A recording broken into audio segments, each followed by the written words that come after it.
बोलो गुरुदेव भगवान की जय। प्यारे कृष्ण कन्हैया लाल की जय। श्रीमद् भागवत सुधा सागर महात्म्य, तीसरा अध्याय, भक्ति के कष्ट की निवृत्ति। नारद जी कहते हैं, अब मैं भक्ति ज्ञान और वैराग्य को स्थापित करने के लिए प्रयत्न पूर्वक श्री सुखदेव जी के कहे हुए भागवत शास्त्र की कथा द्वारा उज्ज्वल ज्ञान यज्ञ करूँगा। यह यज्ञ मुझे कहाँ करना चाहिए? आप इसके लिए कोई स्थान बता दीजिए। आप लोग वेद के पारगामी हैं, इसलिए मुझे सुख शास्त्र की महिमा सुनाइए। यह भी बताइए कि श्रीमद् भागवत की कथा कितने दिनों में सुनानी चाहिए और उसके सुनने की विधि क्या है। सनकादि बोले, नारद जी, आप बड़े विनीत और विवेकी हैं। सुनिए, हम आपको ये सब बातें बताते हैं। हरिद्वार के पास आनंद नाम का एक घाट है। वहाँ अनेकों ऋषि रहते हैं तथा देवता और सिद्ध लोग भी उसका सेवन करते रहते हैं। भांति भांति के वृक्ष और लताओं के कारण वह बड़ा सघन है और वहाँ बड़ी कोमल नवीन बालू बिछी हुई है। वह घाट बड़ा ही सुरम्य और एकांत प्रदेश में है। वहाँ हर समय सुनहले कमलों की सुगंध आया करती है। उसके आसपास रहने वाले सिंह, हाथी आदि परस्पर विरोधी जीवों के चित्त में भी बैर भाव नहीं है। वहाँ आप बिना किसी विशेष प्रयत्न के ही ज्ञान यज्ञ आरंभ कर दीजिए। उस स्थान पर कथा में अपूर्व रस का उदय होगा। भक्ति भी अपनी आँखों के ही सामने निर्बल और जराजीर्ण अवस्था में पड़े हुए ज्ञान और वैराग्य को साथ लेकर वहाँ आ जाएगी, क्योंकि जहाँ भी श्रीमद् भागवत की कथा होती है वहाँ ये भक्ति आदि अपने आप पहुँच जाते हैं। वहाँ कानों में कथा के शब्द पढ़ने से ये तीनों तरुण हो जाएंगे। सूत जी कहते हैं, इस प्रकार कहकर नारद जी के साथ सनकादि भी श्रीमद् भागवत कथामृत का पान करने के लिए वहां से तुरंत गंगा तट पर चले आए। जिस समय वे तट पर पहुंचे, भूलोक, देवलोक और ब्रह्मलोक सभी जगह इस कथा का हल्ला हो गया।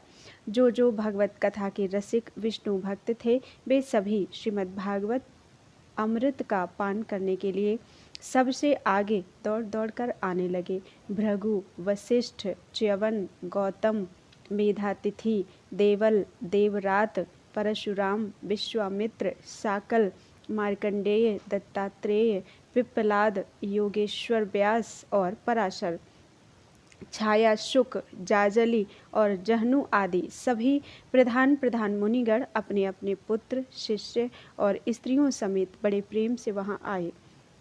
इनके सिवा वेद, वेदांत, उपनिषद, मंत्र, तंत्र, 17 पुराण और 6 शास्त्र भी मूर्तिमान होकर वहां उपस्थित हुए। गंगा आदि नदियाँ, पुष्कर आदि सरोवर, कुरुक्षेत्र आदि समस्त क्षेत्र, सारी दिशाएं, दंडक आदि वन, हिमालय आदि पर्वत तथा देव, गंधर्व और दानव आदि सभी कथा सुनने चले आए। जो लोग अपने गौरव के कारण नहीं आए, महर्षि भृगु उन्हें समझा बुझा कर ले आए। तब कथा सुनाने के लिए दीक्षित होकर श्री कृष्ण परायण सनकादि नारद जी के दिए हुए श्रेष्ठ आसन पर विराजमान हुए। उस समय सभी श्रोताओं ने उनकी वंदना की। श्रोताओं में वैष्णव, विरक्त, सन्यासी और ब्रह्मचारी लोग आगे बैठे और उन सब के आगे नारद जी विराजमान हुए। एक ओर ऋषिगण, एक ओर देवता, एक ओर वेद और उपनिषद आदि तथा एक ओर तीर्थ बैठे और दूसरी ओर स्त्रियां बैठी। उस समय सब ओर जय जयकार, नमस्कार और शंखों का शब्द होने लगा और अबीर, गुलाल, खील एवं फूलों की खूब वर्षा होने लगी। कोई कोई देवश्रेष्ठ तो विमानों पर चढ़कर वहां बैठे हुए सब लोगों पर कल्प वृक्ष के पुष्पों की वर्षा करने लगे। सूत जी कहते हैं, इस प्रकार पूजा समाप्त होने पर जब सब लोग एकाग्र चित्त हो गए, तब सनकादि ऋषि महात्मा नारद को श्रीमद् भागवत का महात्म्य स्पष्ट करके सुनाने लगे। सनकादि ने कहा, अब हम आपको इस भागवत शास्त्र की महिमा सुनाते हैं। इसके श्रवण मात्र से मुक्ति हाथ लग जाती है। श्रीमद् भागवत की कथा का सदा सर्वदा सेवन आस्वादन करना चाहिए। इसके श्रवण मात्र से श्रीहरि हृदय में आ विराजते हैं। इस ग्रंथ में 18,000 श्लोक और 12 स्कंध हैं तथा श्री सुखदेव और राजा परीक्षित का संवाद है। आप यह भागवत शास्त्र ध्यान देकर सुनिए। यह जीव तभी तक अज्ञानवश इस संसार चक्र में भटकता है जब तक क्षण भर के लिए भी कानों में इस सुख शास्त्र की कथा नहीं पड़ती। बहुत से शास्त्र और पुराण सुनने से क्या लाभ है? इससे तो व्यर्थ का भ्रम बढ़ता है। मुक्ति देने के लिए तो एकमात्र भागवत शास्त्र ही गरज रहा है। जिस घर में नित्य प्रति श्रीमद् भागवत की कथा होती है वह तीर्थ रूप हो जाता है और जो लोग उसमें रहते हैं उनके सारे पाप नष्ट हो जाते हैं। हजारों अश्वमेध और सैकड़ों वाजपेयी यज्ञ इस सुख शास्त्र की कथा का 16वां अंश भी नहीं हो सकते। तपोधनो, जब तक लोग अच्छी तरह श्रीमद् भागवत का श्रवण नहीं करते तभी तक उनके शरीर में पाप निवास करते हैं। फल की दृष्टि से इस सुख शास्त्र कथा की समता गंगा, गया, काशी, पुष्कर या प्रयाग कोई तीर्थ भी नहीं कर सकता। यदि आपको परम गति की इच्छा है तो अपने मुख से ही श्रीमद् भागवत के आधे अथवा चौथाई श्लोक का भी नित्य नियम पूर्वक पाठ कीजिए। ओमकार, गायत्री, पुरुष सूक्त, तीनों वेद, श्रीमद् भागवत, ओम नमो भगवते वासुदेवाय, यह द्वादशाक्षर मंत्र 12 मूर्तियों वाले सूर्य भगवान, प्रयाग, संवत्सर रूप काल, ब्राह्मण, अग्निहोत्र, गौ, द्वादशी तिथि, तुलसी, वसंत ऋतु और भगवान पुरुषोत्तम, इन सब में बुद्धिमान लोग वस्तुतः कोई अंतर नहीं मानते। जो पुरुष अहरनिश अर्थ सहित श्रीमद् भागवत शास्त्र का पाठ करता है उसके करोड़ों जन्मों का पाप नष्ट हो जाता है, इसमें तनिक भी संदेह नहीं है। जो पुरुष नित्य प्रति भागवत का आधा या चौथाई श्लोक भी पढ़ता है उसे राजसूय और अश्वमेध यज्ञों का फल मिलता है। नित्य भागवत का पाठ करना, भगवान का चिंतन करना, तुलसी को सींचना और गौ की सेवा करना, ये चारों समान हैं। जो पुरुष अंत समय में श्रीमद् भागवत का वाक्य सुन लेता है उस पर प्रसन्न होकर भगवान उसे वैकुंठ धाम दे देते हैं। जो पुरुष इसे सोने के सिंहासन पर रखकर विष्णु भक्त को दान करता है वह अवश्य ही भगवान का सायुज्य प्राप्त करता है। जिस दुष्ट ने अपनी सारी आयु में चित्त को एकाग्र करके श्रीमद् भागवत कथामृत का थोड़ा सा भी रसास्वादन नहीं किया उसने तो अपना सारा जन्म चांडाल और गधे के समान व्यर्थ ही गंवा दिया। वह तो अपनी माता को प्रसव पीड़ा पहुंचाने के लिए ही उत्पन्न हुआ। जिसने इस सुख शास्त्र के थोड़े से भी वचन नहीं सुने वह पापात्मा तो जीता हुआ ही मुर्दे के समान है। पृथ्वी के भार स्वरूप उस पशुतुल्य मनुष्य को धिक्कार है। यूँ स्वर्गलोक में देवताओं में प्रधान इंद्रादि कहा करते हैं, संसार में श्रीमद् भागवत की कथा का मिलना अवश्य ही कठिन है। जब करोड़ों जन्मों का पुण्य उदय होता है तभी इसकी प्राप्ति होती है। नारद जी, आप बड़े ही बुद्धिमान और योग निधि हैं। आप प्रयत्न पूर्वक कथा का श्रवण कीजिए। इसे सुनने के लिए दिनों का कोई नियम नहीं है। इसे तो सर्वदा ही सुनना अच्छा है। इसे सत्य भाषण और ब्रह्मचर्य पालन पूर्वक सर्वदा ही सुनना श्रेष्ठ माना गया है। किंतु कलयुग में ऐसा होना कठिन है, इसलिए इसकी सुखदेव जी ने जो विशेष विधि बतलाई है वह जान लेनी चाहिए। कलयुग में बहुत दिनों तक चित्त की वृत्तियों को वश में रखना, नियमों में बांधे रहना और किसी पुण्य कार्य के लिए दीक्षित रहना कठिन है। इसलिए सप्ताह श्रवण की विधि है। श्रद्धापूर्वक कभी भी श्रवण करने से अथवा माघ मास में श्रवण करने से जो फल होता है वही फल श्री सुखदेव जी ने सप्ताह श्रवण में निर्धारित किया है। मन के असंयम, रोगों की बहुलता और आयु की अल्पता के कारण तथा कलयुग में अनेकों दोषों की संभावना से ही सप्ताह श्रवण का विधान किया गया है। जो फल तप, योग और समाधि से भी प्राप्त नहीं हो सकता वह सर्वांग रूप में सप्ताह श्रवण से सहज में ही मिल जाता है। सप्ताह श्रवण यज्ञ से बढ़कर है, व्रत से बढ़कर है, तप से भी कहीं बढ़कर है, तीर्थ सेवन से तो सदा ही बड़ा है, योग से बढ़कर है, यहाँ तक कि ध्यान और ज्ञान से भी बढ़कर है। अरे इसकी विशेषता का कहाँ तक वर्णन करें, यह तो सभी से बढ़ चढ़कर है। सौनक जी ने पूछा, सूत जी, यह तो आपने बड़े आश्चर्य की बात कही। अवश्य ही यह भागवत पुराण योगवेत्ता ब्रह्मा जी के भी आदि कारण श्री नारायण का निरूपण करता है, परंतु यह मोक्ष की प्राप्ति में ज्ञानादि सभी साधनों का तिरस्कार करके इस युग में उनसे भी कैसे बढ़ गया। सूत जी ने कहा, सौनक जी, जब भगवान श्री कृष्ण इस धरा धाम को छोड़कर अपने नित्य धाम को जाने लगे, तब उनके मुखारविंद से एकादश स्कंद का ज्ञानोपदेश सुनकर भी उद्धव जी ने पूछा। उद्धव जी बोले, गोविंद, अब आप तो अपने भक्तों का कार्य करके परम धाम को पधारना चाहते हैं, किंतु मेरे मन में एक बड़ी चिंता है, उसे सुनकर आप मुझे शांत कीजिए। अब घोर कलिकाल आया ही समझिए, इसलिए संसार में फिर अनेकों दुष्ट प्रकट हो जाएंगे। उनके संसर्ग से जब अनेकों सत्पुरुष भी उग्र प्रकृति के हो जाएंगे, तब उनके भार से दबकर यह गोरूपणी पृथ्वी किसकी शरण में जाएगी।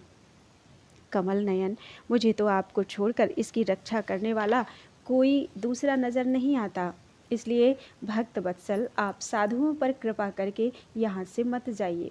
भगवान, आपने निराकार और चिन्मात्र होकर भी भक्तों के लिए ही तो यह सगुण रूप धारण किया है, फिर भला आपका वियोग होने पर वे भक्तजन पृथ्वी पर कैसे रह सकेंगे। निर्गुण उपासना में तो बड़ा कष्ट है, इसलिए कुछ और विचार कीजिए। प्रभास क्षेत्र में उद्धव जी के ये वचन सुनकर भगवान सोचने लगे कि भक्तों के अवलंबन के लिए मुझे क्या व्यवस्था करनी चाहिए। सौनक जी, तब भगवान ने अपनी सारी शक्ति भागवत में रख दी। वे अंतर्धान होकर इस भागवत समुद्र में प्रवेश कर गए, इसलिए यह भगवान की साक्षात शब्दमयी मूर्ति है। इसके सेवन, श्रवण, पाठ अथवा दर्शन से ही मनुष्य के सारे पाप नष्ट हो जाते हैं। इसी से इसका सप्ताह श्रवण सबसे बढ़कर माना गया है, और कलयुग में तो अन्य सब साधनों को छोड़कर यही प्रधान धर्म बताया गया है। कलिकाल में यही ऐसा धर्म है जो दुख, दरिद्रता, दुर्भाग्य और पापों की सफाई कर देता है तथा काम, क्रोध आदि शत्रुओं पर विजय दिलाता है। अन्यथा भगवान की इस माया से पीछा छुड़ाना देवताओं के लिए भी कठिन है, मनुष्य तो इसे छोड़ ही कैसे सकते हैं। अतः इससे छूटने के लिए भी सप्ताह श्रवण का विधान किया गया है। सूत जी कहते हैं, सौनक जी, जिस समय शनकादि मुनीश्वर इस प्रकार सप्ताह श्रवण की महिमा का बखान कर रहे थे, उस सभा में एक बड़ा आश्चर्य हुआ, उसे मैं तुम्हें बतलाता हूँ, सुनो। वहाँ तरुणावस्था को प्राप्त हुए अपने दोनों पुत्रों को साथ लिए विशुद्ध प्रेम रूपा भक्ति बार बार श्री कृष्ण गोविंद हरे मुरारे, हे नाथ नारायण वासुदेव आदि भगवान नामों का उच्चारण करती हुई अकस्मात भक्ति देवी वहाँ प्रकट हो गई। सभी सदस्यों ने देखा कि परम सुंदरी भक्ति रानी भागवत के अर्थों का आभूषण पहने वहाँ पधारी। मुनियों की उस सभा में सभी यह तर्क वितर्क करने लगे कि ये यहाँ कैसे आईं, कैसे प्रविष्ट हुई। तब सनकादि ने कहा, ये भक्ति देवी अभी अभी कथा के अर्थ से निकली हैं। उनके ये वचन सुनकर भक्ति ने अपने पुत्रों समेत अत्यंत विनम्र होकर सनत कुमार जी से कहा। भक्ति बोली, मैं कलयुग में नष्ट प्राय हो गई थी, आपने कथामृत से सींचकर मुझे फिर पुष्ट कर दिया। अब आप यह बताइए कि मैं कहाँ रहूं। यह सुनकर सनकादि ने उनसे कहा, तुम भक्तों को भगवान का स्वरूप प्रदान करने वाली, अनन्य प्रेम का संपादन करने वाली और संसार रोग को निर्मूल करने वाली हो, अतः तुम धैर्य धारण करके नित्य निरंतर विष्णु भक्तों के हृदयों में निवास करो। ये कलयुग के दोष भले ही सारे संसार पर अपना प्रभाव डालें, किंतु वहाँ तुम पर इनकी दृष्टि भी नहीं पड़ सकेगी। इस प्रकार उनकी आज्ञा पाते ही भक्ति तुरंत भगवत भक्तों के हृदय में जा विराजी। जिनके हृदय में एकमात्र श्री हरि की भक्ति निवास करती है, वे त्रिलोकी में अत्यंत निर्धन होने पर भी परम धन्य हैं, क्योंकि इस भक्ति की डोरी से बंधकर तो साक्षात भगवान भी अपना परम धाम छोड़कर उनके हृदय में आकर बस जाते हैं। भूलोक में यह भागवत साक्षात परब्रह्म का विग्रह है। हम इसकी महिमा कहाँ तक वर्णन करें। इसका आश्रय लेकर इसे सुनाने से तो सुनने और सुनाने वाले दोनों को ही भगवान श्री कृष्ण की समता प्राप्त हो जाती है। अतः इसे छोड़कर अन्य धर्मों से क्या प्रयोजन है। बोलो वृंदावन बिहारी लाल की जय। चौथा अध्याय गोकर्ण उपाख्यान प्रारंभ। सूत जी कहते हैं, मुनिवर, उस समय आप अपने भक्तों के चित्त में अलौकिक भक्ति का प्रादुर्भाव हुआ देख भक्त वत्सल श्री भगवान अपना धाम छोड़कर वहां पधारे। उनके गले में बनमाला शोभा पा रही थी। श्रीअंग सजल जलधर के समान श्याम वर्ण था। उस पर मनोहर पीतांबर सुशोभित था। कटि प्रदेश करधनी की लड़ियों से सुसज्जित था। सिर पर मुकुट की लटक और कानों में कुंडलों की झलक देखते ही बनती थी। वे त्रिभंग ललित भाव से खड़े हुए चित्त को चुराए लेते थे। वक्ष स्थल पर कौस्तुभ मणि दमक रही थी। सारा श्री अंग हरिचंदन से चर्चित था। उस रूप की शोभा क्या कहें। उसने तो मानो करोड़ों कामदेवों की रूप माधुरी छीन ली।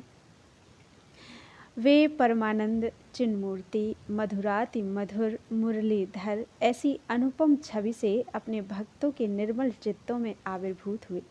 भगवान के नित्य लोक निवासी लीला परिकर उद्धव आदि वहां गुप्त रूप से उस कथा को सुनने के लिए आए हुए थे।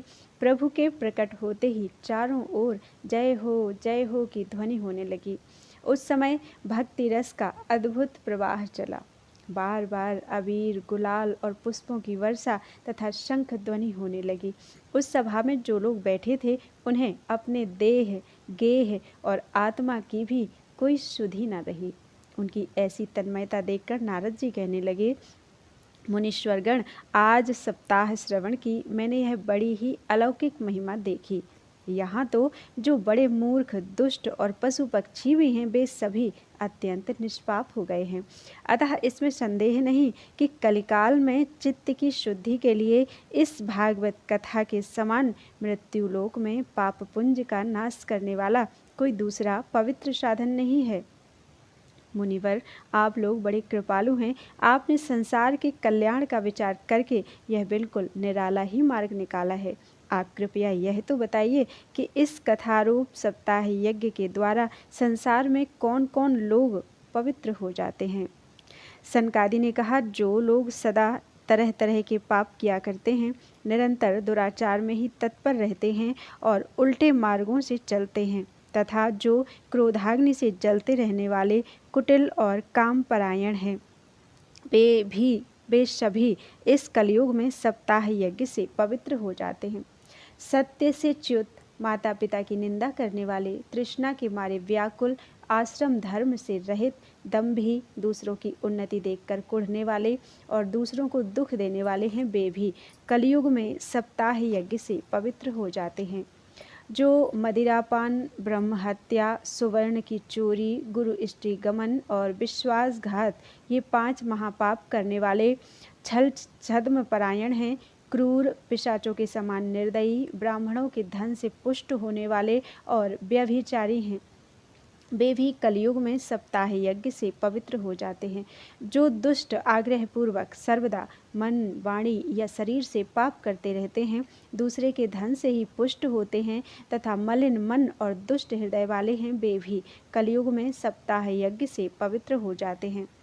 नारद जी, अब हम तुम्हें इस विषय में एक प्राचीन इतिहास सुनाते हैं। उसके सुनने से ही सब पाप नष्ट हो जाते हैं।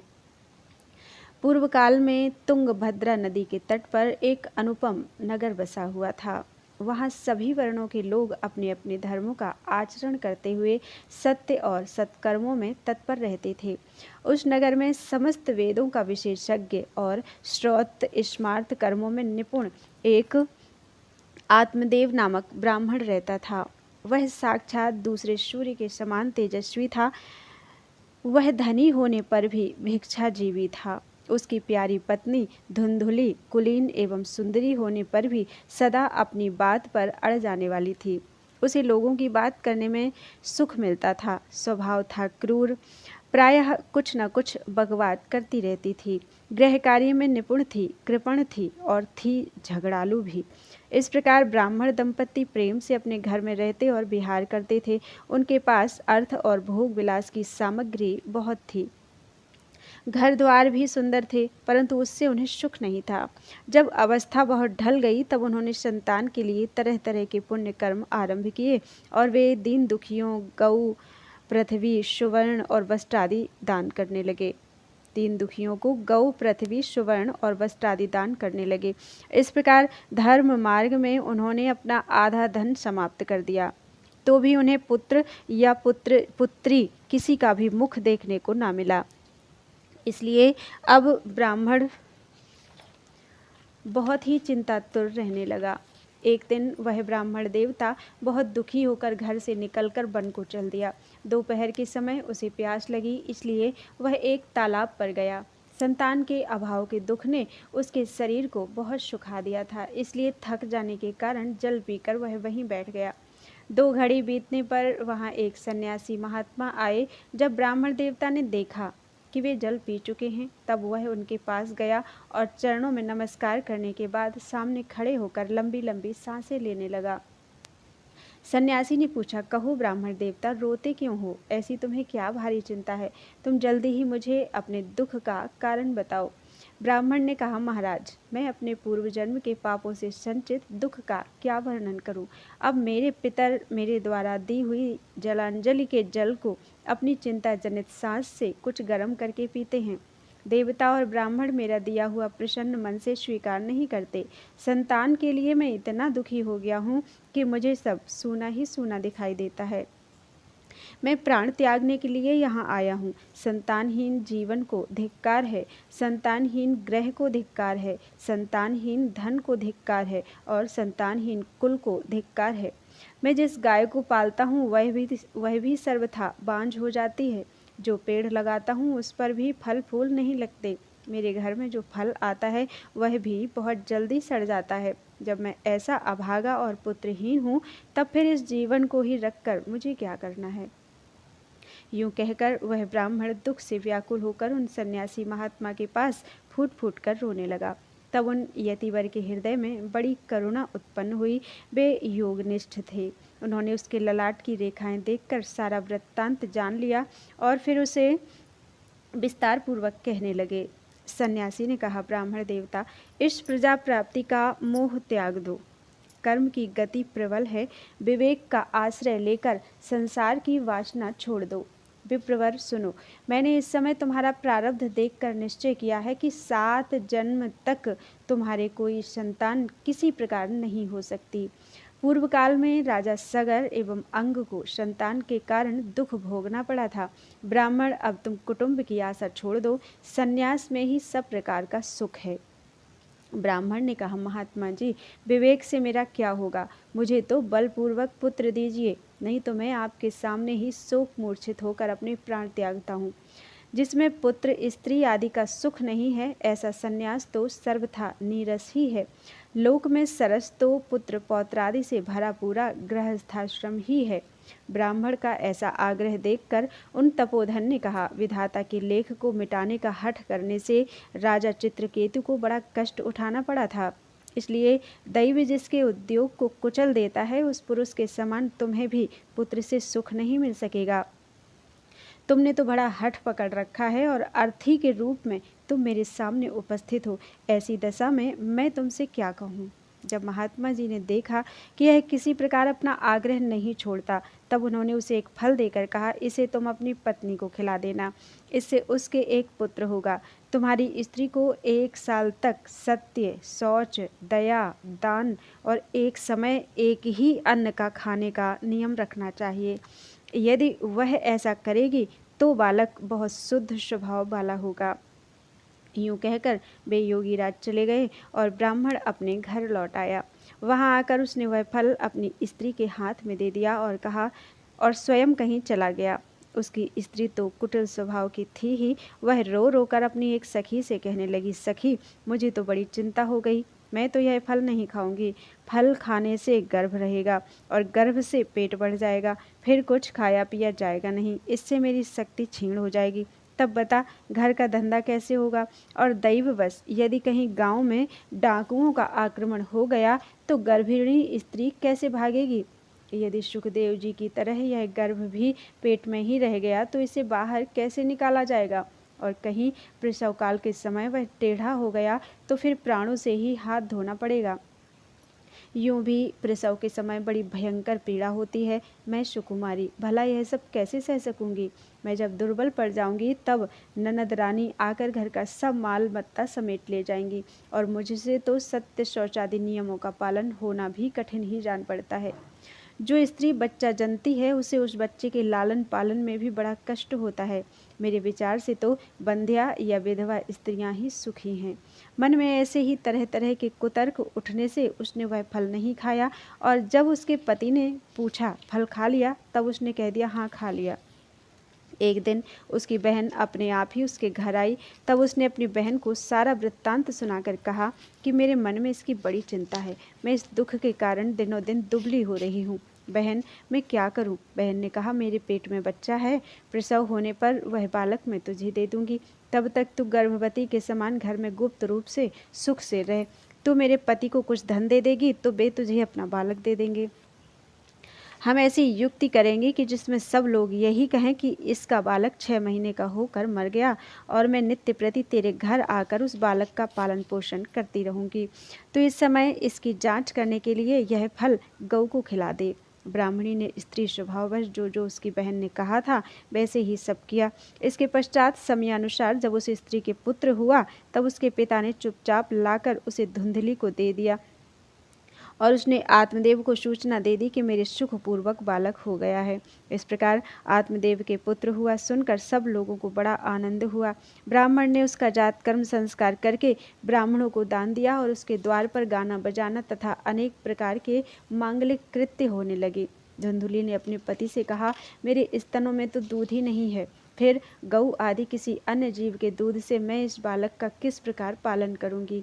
मेरी बहन के अभी बालक हुआ था, वह मर गया है, उसे बुलाकर अपने यहाँ रख लें तो वह आपके इस बच्चे का पालन पोषण कर लेगी। तब पुत्र की रक्षा के लिए आत्मदेव ने वैसा ही किया तथा माता धुंधुली ने उस बालक का नाम धुंधकारी रखा।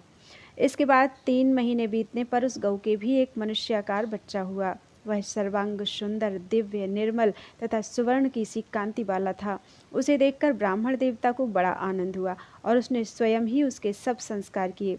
इस समाचार से और सब लोगों को भी बड़ा आश्चर्य हुआ और वे बालक को देखने के लिए आए तथा आपस में कहने लगे, देखो भाई, अब आत्मदेव का कैसा भाग्य उदय हुआ है। कैसे आश्चर्य की बात है कि गौ के भी ऐसा दिव्य रूप बालक उत्पन्न हुआ। दैवयोग से इस गुप्त रहस्य का किसी को भी पता न लगा।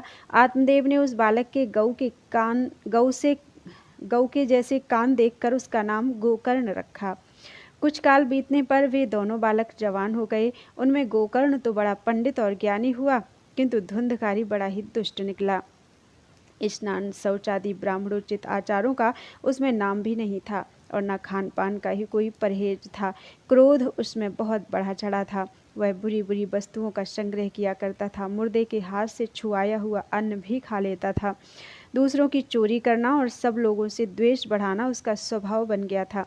छिपे छिपे वह दूसरों के घर में आग लगा देता था। दूसरों के बालकों को खिलाने के लिए गोद में लेता और उन्हें चट कुएं में डाल देता। हिंसा का उसे व्यसन सा हो गया था। हर समय वह अस्त्र शस्त्र धारण किए रहता और बेचारे अंधे और दीन दुखियों को व्यर्थ तंग करता। चांडालों से उसका विशेष प्रेम था। बस हाथ में फंदा लिए कुत्तों की टोली के साथ शिकार की टोह में घूमता रहता। वेश्याओं के जाल में फंसकर उसने अपने पिता की सारी संपत्ति नष्ट कर दी। एक दिन माता पिता को मार पीट कर घर के सब बर्तन भाड़े उठा ले गया। इस प्रकार जब सारी संपत्ति स्वाहा हो गई तब उसका पिता, कृपण पिता, फूट फूट कर रोने लगा और बोला, इससे तो इसकी माँ का बांझ रहना ही अच्छा था। कुपुत्र तो बड़ा ही दुखदाई होता है। अब मैं कहाँ रहूं, कहाँ जाऊं? मेरे इस संकट को कौन काटेगा? हाय, मेरे ऊपर तो बड़ी विपत्ति आ पड़ी है। इस दुख के कारण अवश्य मुझे एक दिन प्राण छोड़ने पड़ेंगे। उसी समय परम ज्ञानी गोकर्ण जी वहाँ आए और उन्होंने पिता को वैराग्य का उपदेश करते हुए बहुत समझाया। वे बोले, पिताजी, यह संसार असार है। यह अत्यंत दुख रूप और मोह में डालने वाला है। पुत्र किसका, धन किसका? स्नेहवान पुरुष रात दिन दीपक के समान जलता रहता है। सुख ना तो इंद्र को है और ना चक्रवर्ती राजा को ही। सुख है तो केवल विरक्त एकांत जीवी मुनि को। यह मेरा पुत्र है, इस अज्ञान को छोड़ दीजिए। मोह से नरक की प्राप्ति होती है। यह शरीर तो नष्ट होगा ही, इसलिए सब कुछ छोड़कर वन में चले जाइए। गोकर्ण के वचन सुनकर आत्मदेव वन में जाने के लिए तैयार हो गया और उनसे कहने लगा, बेटा, वन में रहकर मुझे क्या करना चाहिए, यह मुझसे विस्तार पूर्वक कहो। मैं बड़ा मूर्ख हूँ। अब तक कर्मवश स्नेह पास में बंधा हुआ अपंग की भांति इस घर रूप अंधेरे कुएं में ही पड़ा रहा हूँ। तुम बड़े दयालु हो, इससे मेरा उद्धार करो। गोकर्ण ने कहा, पिताजी, यह शरीर हड्डी, मांस और रुधिर का पिंड है। इसे आप मैं मानना छोड़ दें और स्त्री पुत्र आदि को अपना कभी न मानें। इस संसार को रात दिन क्षणभंगुर देखें। इसकी किसी भी वस्तु को स्थायी समझकर उसमें राग न करें। बस एकमात्र वैराग्य रस के रसिक होकर भगवान की भक्ति में लगे रहें। भगवत भजन ही सबसे बड़ा धर्म है। निरंतर उसी का आश्रय लिए रहें। अन्य सब प्रकार के लौकिक धर्मों से मुख मोड़ लें। सदा साधुजनों की सेवा करें। भोगों की लालसा को पास ना भटकने दें तथा जल्दी से जल्दी दूसरों के गुण दोषों का विचार करना छोड़कर एकमात्र भगवत सेवा और भगवान की कथाओं के रस का ही पान करें। इस प्रकार पुत्र की वाणी से प्रभावित होकर आत्मदेव ने घर छोड़ दिया और वन की यात्रा की। यद्यपि उसकी आयु उस समय 60 वर्ष की हो चुकी थी, फिर भी बुद्धि में पूरी दृढ़ता थी। वह रात दिन भगवान की सेवा पूजा करने से और नियम पूर्वक भागवत के 10वें स्कंद का पाठ करने से उसने भगवान श्री कृष्णचंद्र को प्राप्त कर लिया। बोलो वृंदावन बिहारी लाल की जय। त्वदीयं वस्तु गोविंदम तुभ्यमेव समर्पितम्।